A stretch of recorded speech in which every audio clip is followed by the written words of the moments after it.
Hello, I'm going to read another extract from Alice in Wonderland, and this is continuing the croquet game, as you can see in this beautiful picture here, which Sally has extended beyond the original Helen Oxenbury illustration.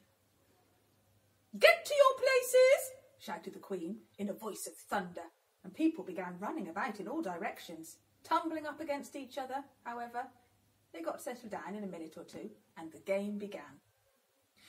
Alice thought she'd never seen such curious croquet ground in all her life.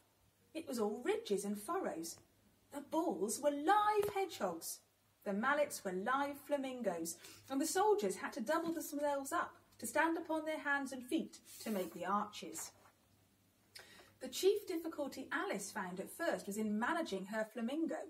She succeeded in getting its body tucked away, comfortably enough, under her arm, with its legs hanging down.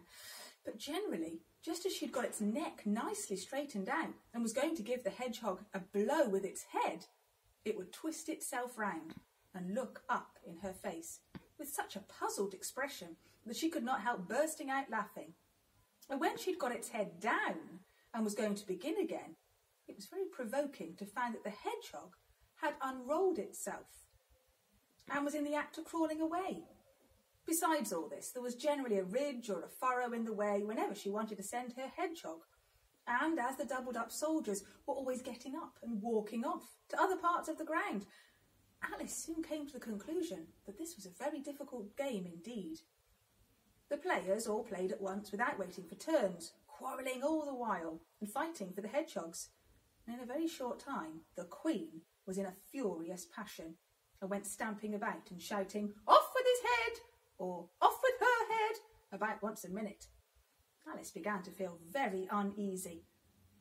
And to be sure, she had not as yet had any dispute with the Queen, but she knew that it might happen at any minute. And then, thought she, what would become of me? They're dreadfully fond of beheading people here. The great wonder is that there's anyone left alive.